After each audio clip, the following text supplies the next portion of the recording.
Hello dear students, आप सब कैसे हैं।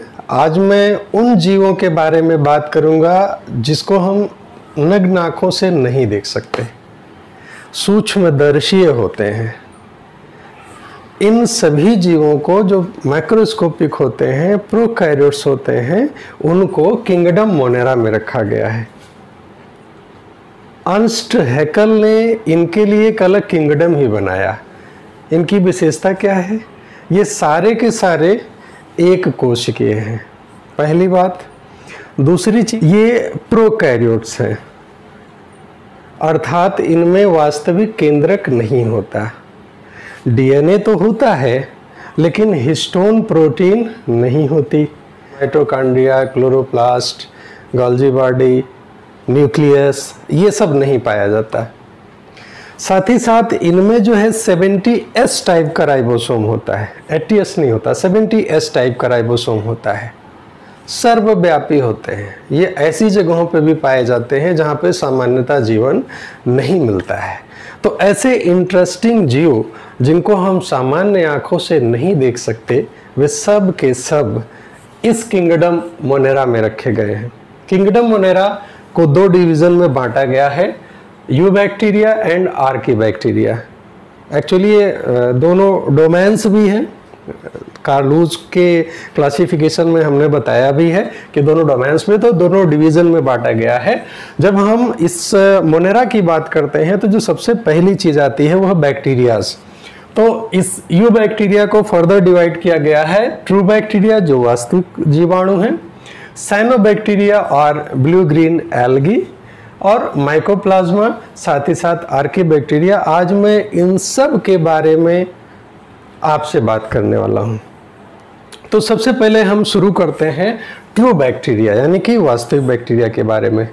जो हमारा आज का मानव समुदाय है, बहुत समय तक यानी कि लगभग 350 साल पहले तक बैक्टीरिया के बारे में बिल्कुल भी नहीं जानता था। सबसे पहला प्रयास किया है इन 1683 में एंटोनियो लेवेनहॉक ने। इन्होंने दांतों के मैल को खुरचकर अपने ही द्वारा बनाए गए माइक्रोस्कोप से जब उसका अध्ययन किया तो उसमें बहुत छोटे जीव पाए। सबसे पहले जीवाणुओं को इन्होंने देखा, इसीलिए इनको फादर ऑफ बैक्टीरियोलॉजी कहा जाता है। वे जो छोटे सूक्ष्म जीव दिखाई दिए उनको बैक्टीरिया नाम किसने दिया? जीवाणु हम सभी कहीं न कहीं जरूर सुने हैं, बैक्टीरिया जानते सभी हैं, नाम जरूर जानते हैं। तो वो बैक्टीरिया नाम, जीवाणु नाम किसने दिया? तो वो नाम दिया इन 1829 में एरनबर्ग ने, नेम्ड बैक्टीरिया। उन्होंने बैक्टीरिया नाम दिया।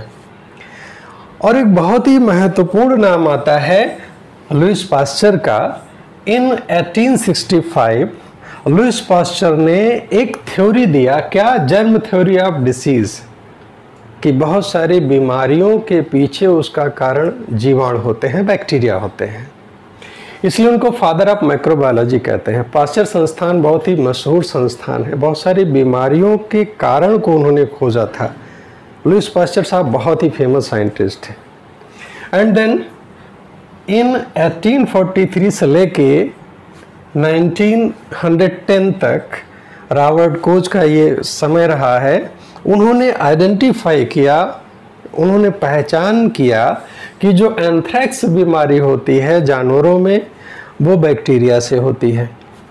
साथ ही साथ जो टीबी बीमारी होती है और कॉलरा मनुष्यों में, वह भी बैक्टीरिया से होती है। फादर ऑफ मॉडर्न बैक्टीरियोलॉजी इनको कहा जाता है। और पास्चर साहब को फादर ऑफ माइक्रोबायोलॉजी कहा जाता है। ये क्वेश्चन पूछे जाते हैं छोटे छोटे, इसलिए मैं इसका जिक्र कर रहा हूँ। ये क्वेश्चंस बहुत कंपटीशंस में भी और बोर्ड एग्जाम्स में भी पूछे जाते हैं, इसलिए इन सबको मैं कोड कर रहा हूँ कि कौन फादर ऑफ माइक्रोबायोलॉजी है, कौन फादर ऑफ बैक्टीरियोलॉजी है। बैक्टीरियोलॉजी साइंस की वह शाखा है जिसके अंतर्गत केवल जीवाणुओं का ही अध्ययन होता है, बैक्टीरियोलॉजी। अब मैं यहाँ बात करूँगी टीबी बीमारी के बारे में। सबसे पहले रॉबर्ट कोच साहब ने बताया था। तो टीबी से बचाव के लिए क्या आज कोई टीका मौजूद है जो दिया जाता है? हाँ, उसका जवाब है BCG। बैसिलस कैलामिट गुआरिन इसका फुल फॉर्म है। यह टीका टीबी से बचाव के लिए दिया जाता है। साथ ही साथ एक टीका और जो जीवाणु जनित बीमारियों से बचाव के लिए दिया जाता है, उसका नाम है डीपीटी। ये 3 बीमारियों से बचाव के लिए ये टीका दिया जाता है, इसलिए इसको ट्रिपलेट वैक्सीन कहा जाता है। D for diphtheria, P for pertussis या काली खांसी और टी फॉर टिटनस। इन 3 बीमारियों से बचाव के लिए डीपीटी का टीका बच्चों को दिया जाता है। बीसीजी का टीका टीबी से बचाव के लिए दिया जाता है। ये बहुत ज़्यादा क्वेश्चन पूछे जाते हैं कॉम्पिटिशन्स वगैरह में भी कि कौन सा टीका किसके लिए दिया जाता है। चलिए आगे बढ़ते हैं। अब बात करते हैं बैक्टीरिया के बारे में कि बैक्टीरिया होते कैसे हैं। तो बैक्टीरिया आकार के आधार पे, जैसे कई तरह का इनका आकार होता है, कई शेप्स होते हैं, जैसे गोल होते हैं जिसको कोकाई कहते हैं, बैसिलस यानी कि छड़ के आकार के होते हैं, ठीक है, कामा के आकार के होते हैं, छोटे और बड़े भी होते हैं। तो यहाँ पर देखें, जो स्मॉलेस्ट बैक्टीरिया होता है, जो सबसे छोटा बैक्टीरिया होता है, उसका नाम है डायलिस्टर न्यूमोसिंटिस। ये लंबाई में सबसे छोटा बैक्टीरिया होता है।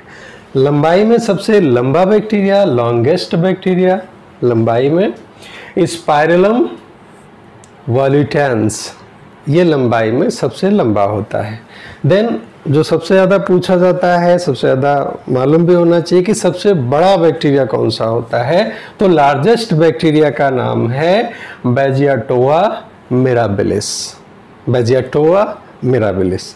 अब इसके बाद हम बैक्टीरिया के स्ट्रक्चर की बात करते हैं। तो चलिए,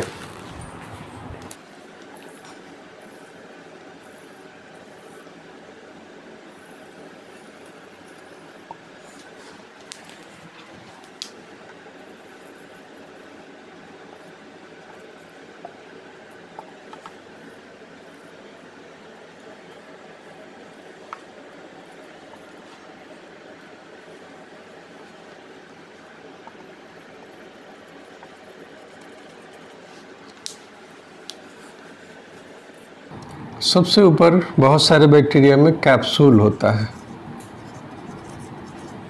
सारे बैक्टीरिया में कैप्सूल नहीं होता, कुछ नॉन कैप्सुलेटेड होते हैं। इनसे इनकी रक्षा होती है। आप लोग सैनिटाइज़र आजकल यूज करते होंगे, हैंड सैनिटाइज़र, उसमें 70% अल्कोहल होता है। तो प्रश्न उठता है कि उससे हमारा बचाव कैसे होता है।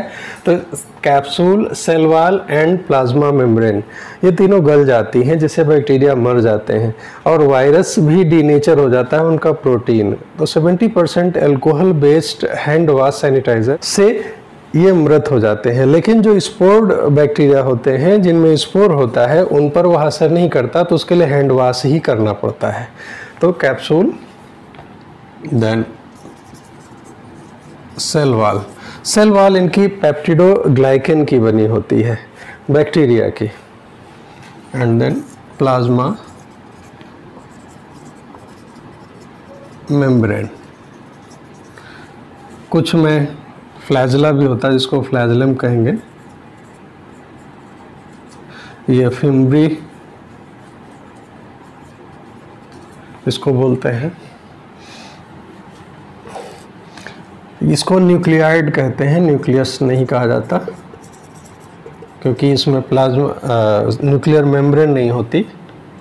ये मीसोसोम होता है।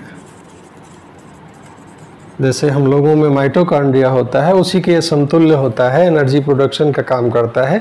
इसी तरह कुछ क्लोरोप्लास्ट में जो हरे रंग के होते हैं, उसमें क्लोरोसोम पाया जाता है, जो क्लोरोप्लास्ट के समतुल्य होता है। ध्यान है कि इसमें क्लोरोप्लास्ट नहीं पाया जाता है। मोनेरियंस में जो फोटोसिंथेटिक होते हैं, उनमें भी क्लोरोप्लास्ट नहीं होता है, बल्कि क्लोरोसोम्स होता है, जो उसके इक्विवेलेंट होता है। उसी तरह ये मीसोसोम्स होता है, जो कि माइटोकॉन्ड्रिया के समतुल्य होता है, उनके जैसा काम करता है, लेकिन ये माइटोकॉन्ड्रिया नहीं होता। इसके अलावा कुछ एक्स्ट्रा न्यूक्लियर डीएनए होता है इसमें, जिसमें न्यूक्लियस तो नहीं होता, बट इसको प्लाज्मिड बोलते हैं।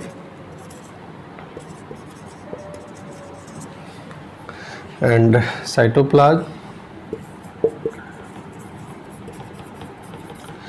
ये स्ट्रक्चर होता है, एक सिंपल स्ट्रक्चर होता है। जैसे आपको अगर एग्जाम में आ गया इसको बनाने के लिए, तो इस तरह आप इसको बना सकते हैं। इसमें और छोटी चीज़ें हैं, जैसे आरएनए है, इसको आप ट्रांसफर आरएनए कर सकते हैं। तो ये इस तरह का स्ट्रक्चर पाया जाता है। तो एक सिंपल स्ट्रक्चर होता है, यूनिसेलुलर होता है, प्रोकैरियोट्स होते हैं और कॉस्मोपॉलिटन होते हैं, विश्वव्यापी होते हैं, हर एक जगह पाए जाते हैं। इवन एक मुट्ठी मिट्टी में सैकड़ों प्रकार के जीवाणु पाए जा सकते हैं। एक शब्द बराबर आता है कि इसको आप सब नोट कर लें। एक चीज़ आती है gram positive and gram negative bacteria. तो ये क्या होते हैं, आइए इसके बारे में बताएं। देखो बच्चों, क्या करते हैं कि ग्राम पॉजिटिव ग्राम नेगेटिव दोनों तरह के बैक्टीरिया को ले लेते हैं। इसके बाद सबसे पहले उसको स्टेन करते हैं क्रिस्टल वायलेट से। क्रिस्टल वायलेट से स्टेन करने के बाद उसको पानी से धुलते हैं। इसके बाद धुलने के बाद उसको आयोडीन सॉल्यूशन से स्टेन करते हैं। उसके बाद उसे 95% एथिल अल्कोहल या एसीटोन से धुलते हैं। उसके बाद पानी से भी धुलते हैं। ठीक, इसके बाद जो ग्राम पॉजिटिव बैक्टीरिया होते हैं वे तो वायलेट कलर के बने रहते हैं, लेकिन जो ग्राम नेगेटिव होते हैं वे डीकलराइज हो जाते हैं, यानी कि कलरलेस हो जाते हैं। फिर इसको सैफ्रानिन से स्टेन करते हैं। तो सैफ्रानिन से स्टेन करने के बाद जो ग्राम पॉजिटिव हैं वे तो वायलेट के वायलेट ही बने रहते हैं, लेकिन जो ग्राम नेगेटिव होते हैं वे रेड कलर के हो जाते हैं, जिससे पहचान में आसानी होती है। तो क्रिश्चियन ग्राम ने इस मेथड को खोजा था, तो उन्हीं के नाम पर ये दो तरह के बैक्टीरिया ग्राम पॉजिटिव या ग्राम नेगेटिव होते हैं। और इस तरह से जो स्टेन जैसा लेते हैं उसके आधार पे उस बैक्टीरिया को वो नाम कहा जाता है। ग्राम पॉजिटिव बैक्टीरिया जो वायलेट स्टेन लेते हैं, और ग्राम नेगेटिव बैक्टीरिया जो सैफ्रानिन से स्टेन करने के बाद सबसे लास्ट में रेड कलर के पाए जाते हैं। तो प्रश्न उठता है कि क्या ग्राम पॉजिटिव और ग्राम नेगेटिव में कोई अंतर होता है? तो हाँ, अंतर होता है। ग्राम पॉजिटिव बैक्टीरिया की सेल वॉल मोटी होती है, ग्राम नेगेटिव की पतली होती है। नंबर 1। नंबर 2, ग्राम पॉजिटिव में टिकोइक एसिड पाया जाता है, जबकि ग्राम नेगेटिव में टिकोइक एसिड नहीं पाया जाता है। Number 3, gram positive bacteria antibiotic के लिए अधिक सस्टेबल होते हैं, जबकि ग्राम नेगेटिव हाई रेजिस्टेंट होते हैं। अर्थात ग्राम पॉजिटिव एंटीबायोटिक के असर से जल्दी मर जाते हैं, लेकिन ग्राम नेगेटिव जल्दी नहीं मरते।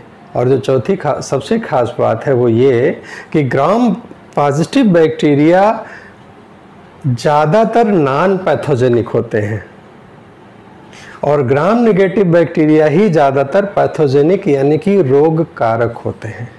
बैक्टीरिया को लेके जो एक कॉन्सेप्ट होता है, जनरल कॉन्सेप्ट होता है, आम आदमी में एक धारणा होती है कि सारे बैक्टीरिया नुकसानदेह होते हैं। ऐसा नहीं है। बैक्टीरिया का बहुत बड़ा रेंज है, बहुत बड़ी संख्या है जो पाए जाते हैं, लेकिन उसमें से ज़्यादातर बैक्टीरिया ऐसे हैं जो ना तो हमें नुकसान पहुंचाते हैं ना तो फ़ायदा पहुंचाते हैं।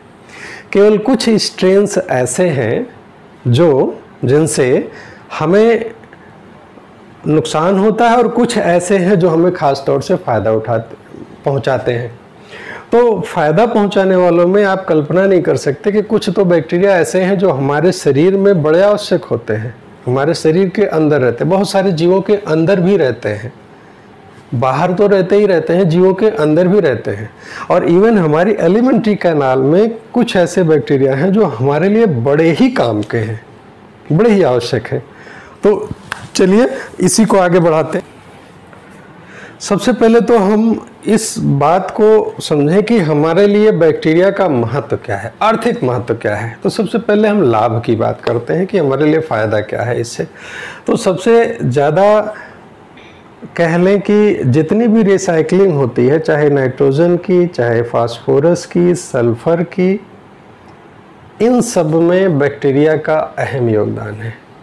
बैक्टीरिया का जो सबसे बड़ा कंट्रीब्यूशन है हमारी नज़र में वो है एज ए डिकम्पोज़र, अपघटक के रूप में। आप ध्यान दें कि किसी घर में या सड़क पे आप चलते समय कोई जानवर मर जाता है तो आप उस रास्ते से गुजरते हुए जान जाते हैं कि कोई जानवर मरा है उसकी स्मेल की वजह से। एक्चुअली ये जो बैक्टीरिया होते हैं ना, ये डिकम्पोज करते हैं, उसको डिग्रेडेड करते हैं, जटिल कार्बनिक पदार्थों का सरल अकार्बनिक पदार्थों में तोड़ने का काम करते हैं और उसकी रिसाइकलिंग में मदद करते हैं। ये बहुत बड़ा योगदान है बैक्टीरिया का।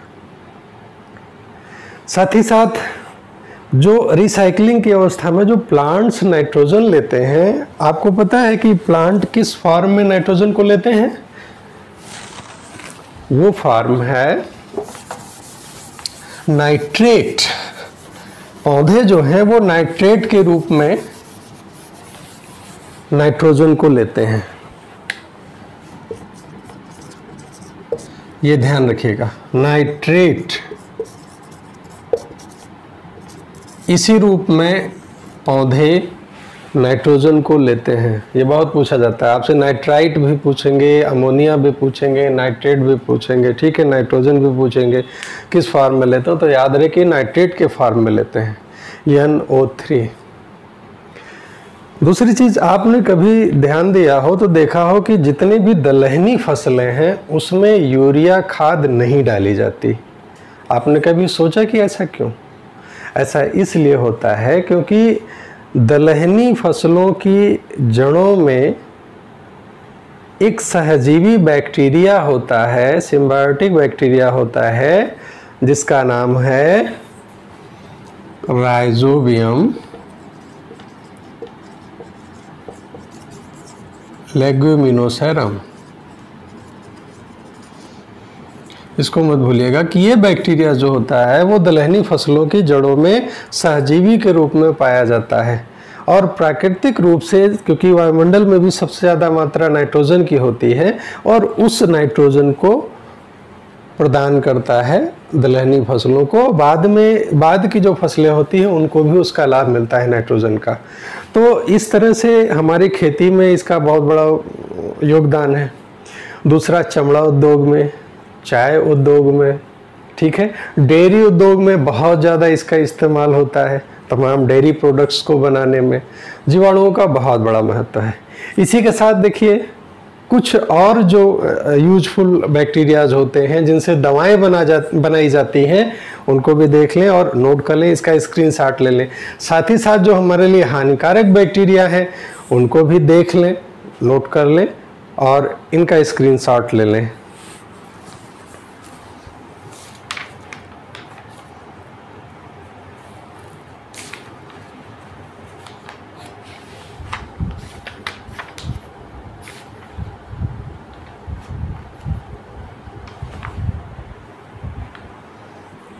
हम सभी के घरों में फ्रिज का यानी कि रेफ्रिजरेटर का प्रयोग एक सामान्य बात है।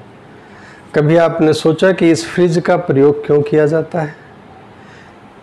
आप सभी जानते हैं कि इसमें हम बचे हुए भोजन को रखते हैं जिससे वो खराब नहीं होता। ठंडी के दिनों में यही चीज़ प्राकृतिक रूप से बाहर भी रहता है तो सब्जियां, फल या भोजन खराब नहीं होता। तो कारण क्या है?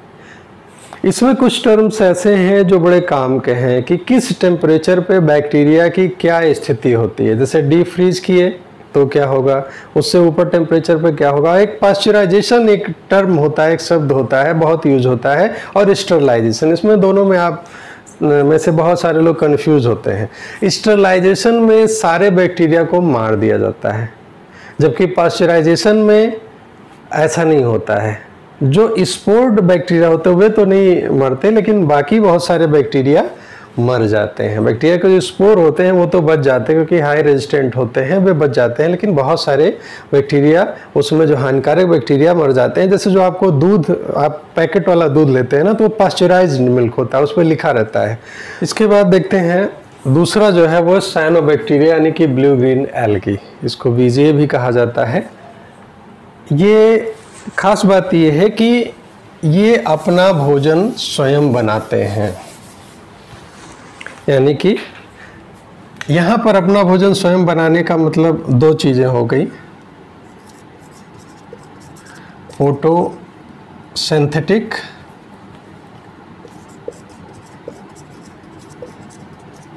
या कीमो सिंथेटिक, ये दो टर्म्स आते हैं इसमें, ये फोटोसिंथेटिक होते हैं, लेकिन इसमें क्लोरोफिल ए तो होता है लेकिन क्लोरोप्लास्ट नहीं होता है। आपने कभी ध्यान दिया हो कि ये मैंने इसके बारे में बताया है पिछले वीडियो में भी कि नॉस्टाक और एनाबिना जैसे होते हैं, जिसको हम काई कहते हैं, वो पाई जाती है, वो ब्लू ग्रीन कलर की होती है। वैसा ग्रीन नहीं होता इसका कलर जैसा कि पत्तियों का होता है। तो ब्लू ग्रीन कलर इसका क्यों होता है? फाइकोसाइनिन के कारण। फाइकोसाइनिन के कारण इसका कलर ब्लू ग्रीन होता है और क्लोरोफिल ए होता है, क्लोरोप्लास्ट नहीं होता। ध्यान रहे, क्लोरोप्लास्ट भी इसी यू बैक्टीरिया के अंतर्गत ही आता है, अलग ऑर्गेनेली है, माइटोकॉन्ड्रिया और वो। तो वो एज ए एंडोसिम्बायोटिक के रूप में हमारी सेल्स में पाया जाता है, यूकैरियोट्स में पाया जाता है, लेकिन इसमें नहीं पाया जाता। इसमें कहीं भी क्लोरोप्लास्ट नहीं होता। एक चीज, दूसरी चीज जो कीमोसिंथेटिक है, ये केवल और केवल इन्हीं मोनेरियंस में ही पाया जाता है। इसके अलावा कीमोसिंथेटिक पूरे भी जीव जगत में कहीं नहीं पाए जाते। जो इसके अलावा 4 जगत हैं उसमें कहीं भी कीमोसिंथेटिक नहीं पाया जाता। ठीक है, कीमो ऑटोट्रॉफ्स नहीं पाए जाते हैं, केवल और केवल मोनेरियंस में पाए जाते हैं। साइनोबैक्टीरिया या ब्लू ग्रीन एल्गी की खास बातें यह है कि जो कह लीजिए कि जो ज़्यादा पॉल्यूटेड वाटर होता है उसमें ये बहुत अच्छी तरह ग्रोथ करते हैं। जो वाटर ब्लूम्स होते हैं, चाहे वो समुद्री हो चाहे ऐसे फ्रेश वाटर में हो, उसमें ये बहुत तेज़ी से ग्रोथ करते हैं। एक चीज़, दूसरी चीज़, इनका जो सेल वॉल होता है ये पेप्टिडोग्लाइकन की नहीं बनी होती है। साइनोबैक्टीरिया का जो सेल वॉल होता है वो पेप्टिडोग्लाइकन की नहीं बनी होती है, ध्यान रहे। ठीक, देन बात करते हैं माइकोप्लाज्मा की। माइकोप्लाज्मा ऐसे सूक्ष्म जीव होते हैं जिनमें सेल वॉल नहीं पाई जाती। ध्यान रहे कि ये इनमें माइकोप्लाज्मा में सेल वॉल नहीं होती। ये सबसे छोटे जीव होते हैं। जैसे इसका एग्जाम्पल पीपीएलओ ये होता है, प्लूरोनिमोनिया लाइक ऑर्गेनिज्म, पीपीएलओ। ये होते हैं, सबसे छोटे जीव होते हैं जो ज़्यादातर मिट्टी में पाए जाते हैं। और जो मिट्टी की गंध होती है उनके कुछ मेटाबॉलिक एक्टिविटीज से उत्पन्न होने के कारण कुछ ऐसे पदार्थ उत्पन्न बनते हैं जिसको जियोस्मिन्स कहते हैं। इन जियोस्मिन्स की वजह से ही मिट्टी में गंध होती है। जो मिट्टी की स्मेल होती है वो इन जियोस्मिन्स की वजह से होती है। ये भी बहुत पूछा जाता है कि मिट्टी का जो ऑर्डर होता है, ऑर्डर मीन्स जो महक होती है, गंध होती है, तो वो जियोस्मिन्स की वजह से होता है। जो एक तरह भी इस तरह की संरचना होती है, माइक्रोस्कोपिक होते हैं, छोटे जीव होते हैं, मिट्टी में पाए जाते हैं। करीब 500 से ऊपर की इनकी प्रजातियां होती हैं। माइकोप्लाज्मा को connecting link between bacteria and virus कहा जाता है। क्यों? क्योंकि ये जो माइकोप्लाज्मा होते हैं ये सेल के बाहर भी मल्टीप्लिकेशन कर सकते हैं, लाइक बैक्टीरिया। और वायरस की तरह जो फिल्टर पेपर होता है बैक्टीरिया उससे नहीं छनते, लेकिन ये वायरस की तरह उससे छन जाते हैं। तो इसलिए इनको connecting link between bacteria and virus कहा जाता है माइकोप्लाज्मा को। बहुत सारी बीमारियों का कारण भी ये है माइकोप्लाज्मा। ओके, सबसे अंत में आर्कीबैक्टीरिया। आर्कीबैक्टीरिया ये सबसे पुराने बैक्टीरिया, इनको लिविंग फॉसिल भी कहा जाता है क्योंकि जो पुराने समय में मिले हैं और आज भी पाए जाते हैं बिना किसी परिवर्तन के, उनको लिविंग फॉसिल कहा जाता है। मतलब फॉसिल भी उनका मिले तो उनके जैसा ही जो आज है। जैसे हम मनुष्यों के लिविंग फॉसिल नहीं है क्योंकि हमारे जैसे मनुष्य आज के लाखों साल पहले बिल्कुल सिमिलर नहीं मिलते, उनके जैसे कुछ सिमिलरिटी मिलती बट आइडेंटिकल नहीं मिलते।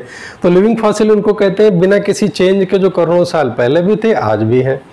तो आर्के बैक्टीरिया इसी तरह के थे कि जो काफ़ी प्रिमिटिव या आद्य बैक्टीरिया माने जाते हैं और बहुत ही कठिन परिस्थितियों में ये रहते हैं। इनका डिटेल मैंने पिछले वीडियो में इनको मैंने बताया भी है, जिसमें कार्लूज का क्लासिफिकेशन है, जिसमें मैथेनोजेंस है, एसिडोफिल्स हैं और इस तरह के जो बैक्टीरिया हैं। और इसके कारण क्या है कि ये इतने एक्सट्रीम कंडीशंस में रह सकते हैं, मोर देन 80 डिग्री सेल्सियस ये रह सकते हैं, सैलाइन वाटर्स में रह सकते हैं जो हैलोफिल्स हैं।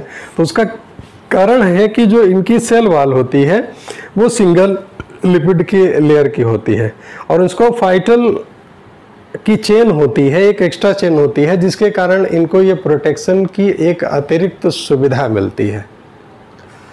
तो प्यारे बच्चों, मैं उम्मीद करता हूं कि आज की बहुत सारी चीज़ों को हम लोगों ने कवर किया है इस किंगडम मोनेरा में, और इसको आप सबको अच्छा लगा होगा तो इसको लाइक करें, शेयर करें, सब्सक्राइब करें। Thank you.